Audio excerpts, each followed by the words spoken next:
भगवती काली को ही नील रूपा होने के कारण तारा भी कहा गया है।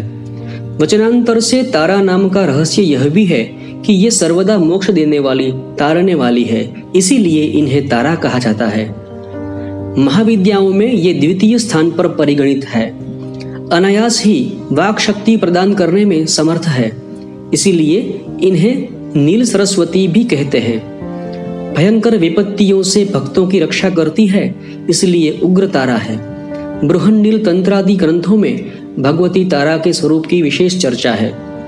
हयग्रीव का वध करने के लिए इन्हें नील विग्रह प्राप्त हुआ था।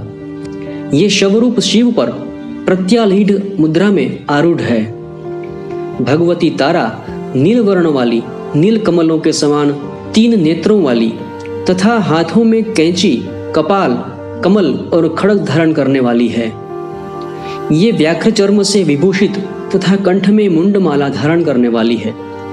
शत्रुनाश, वाक शक्ति की प्राप्ति तथा भोग मोक्ष की प्राप्ति के लिए तारा अथवा उग्र तारा की साधना की जाती है। रात्रि देवी की स्वरूपा शक्ति तारा महाविद्याओं में अद्भुत प्रभाव वाली और सिद्धियों की अधिष्ठात्री देवी कही गई है। भगवती तारा के 3 रूप हैं, तारा, एक जटा और नील सरस्वती। तीनों रूपों के रहस्य, कार्यकलाप तथा ध्यान परस्पर भिन्न है, किंतु भिन्न होते हुए सबकी शक्ति समान और एक है। भगवती तारा की उपासना मुख्य रूप से तंत्रोक्त पद्धति से होती है, जिसे आगमोक्त पद्धति भी कहते हैं। इनकी उपासना से सामान्य व्यक्ति भी बृहस्पति के समान विद्वान हो जाता है। भारत में सर्वप्रथम महर्षि वशिष्ठ ने तारा की आराधना की थी, इसलिए तारा को वशिष्ठाराधिता तारा भी कहा जाता है। वशिष्ठ ने पहले भगवती तारा की आराधना वैदिक रीति से करनी प्रारंभ की, जो सफल न हो सकी। उन्हें अदृश्य शक्ति से संकेत मिला कि वे तांत्रिक पद्धति के द्वारा, जिसे चीनाचारा कहा जाता है, उस पद्धति से उपासना करें। जब वशिष्ठ ने तांत्रिक पद्धति का आश्रय लिया, तब उन्हें सिद्धि प्राप्त हुई। यह कथा आचार तंत्र में वशिष्ठ मुनि की आराधना उपाख्यान में वर्णित है।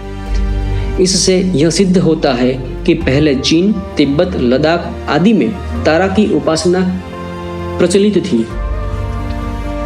तारा का प्रादुर्भाव मेरु पर्वत के पश्चिम भाग में चोलना नाम की नदी के या चोलत सरोवर के तट पर हुआ था, जैसा कि स्वतंत्र तंत्र में वर्णित है।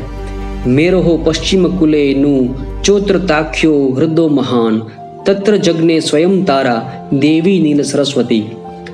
महाकाल संहिता के कामकला खंड में तारा रहस्य वर्णित है, जिसमें तारा रात्रि में तारा की उपासना का विशेष महत्व है। चैत्र शुक्ल नवमी की रात्रि तारा रात्रि कहलाती है। चैत्रे मासी नवम्याम तु शुक्ल पक्षे तु भूपते क्रोध रात्रिर्महेशानी तारा रूपा भविष्यति। बिहार के सहरसा जिले में प्रसिद्ध महिषी ग्राम में उग्र तारा का सिद्धपीठ विद्यमान है। वहां तारा, एक जटा तथा नील सरस्वती की तीनों मूर्तियां एक साथ है।